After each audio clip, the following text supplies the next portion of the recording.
প্রিয় ভিউয়ার্স, আসসালামু আলাইকুম। আপনারা দেখছেন একটি পাওয়ার টিলারে করে পাট বোঝাই গাড়ি।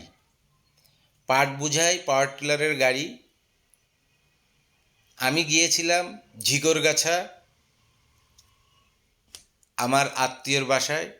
ওখান থেকে ফেরার পথে এগুলো নজরে পড়লে আমি ভিডিও করি। ওনাদের সাথে কথা বলেছিলাম।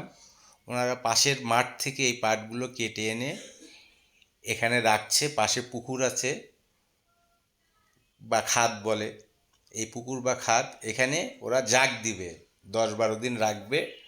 10-12 দিন পরে ওগুলা আঁশ ছাড়ানোর উপযোগী হবে, তখন এই আঁশগুলো ছাড়াবে, আর ওই আঁশগুলোই হবে পাট।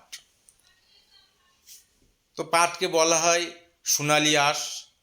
এই পাট বাংলাদেশ বিদেশে রপ্তানি করে অনেক অনেক বৈদেশিক মুদ্রা অর্জন করে থাকে। এই পাটগুলো নামানো শেষ হলে এই পাটগুলাই পুকুরে ভিজিয়ে রাখবে। সেই দৃশ্যটা আপনারা দেখতে পাবেন। আপনারা দেখতে থাকেন।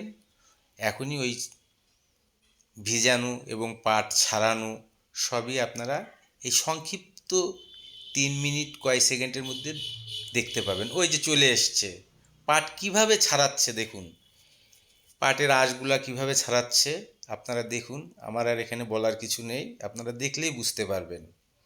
অনেকেই দেখেছেন আগে, যারা না দেখেছেন নতুন, তাদের তো অবশ্যই ভালো লাগার কথা, কারণ সোনালি আঁশ বলে পরিচিত আমাদের এই পাট। যখন জাগ দেওয়া শেষ হয়ে যায় এভাবেই টেনে টেনে কিনারে আনার চেষ্টা করে। নতুন আর পুরাতন জাগ দেওয়া, ওখানে ওই যে হাঁস যেখানে দেখলেন ওগুলো হলো পুরাতন, আর পাশে নতুনগুলো রেখে আসছে পাটের বান্ডিল। এই পুরাতনগুলো টেনে আনছে। এগুলো আঁশ ছাড়ানোর উপযোগী। এখন আঁশ অলরেডি দুজন ওই যে ছাড়াচ্ছে, ও পাশেও আছে।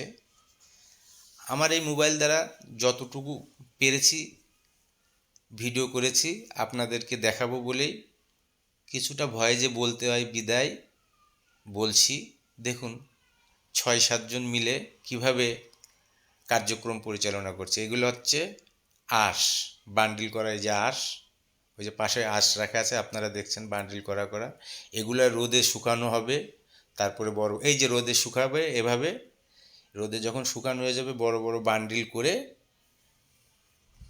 পাশে ছোট বাজার বড় বাজারে নিয়ে বিক্রি করবে। তো আমার এই ভিডিও করা, কথা বলা ভিতরে যদি কোনো ভুল ত্রুটি থাকে সেগুলো ক্ষমা সুন্দর দৃষ্টিতে দেখবেন। এবং যদি ভালো লেগে থাকে আভাকিক চ্যানেলটি সাবস্ক্রাইব, কমেন্ট, শেয়ার করে পাশে থাকবেন। আপনাদের সবাইকে ধন্যবাদ।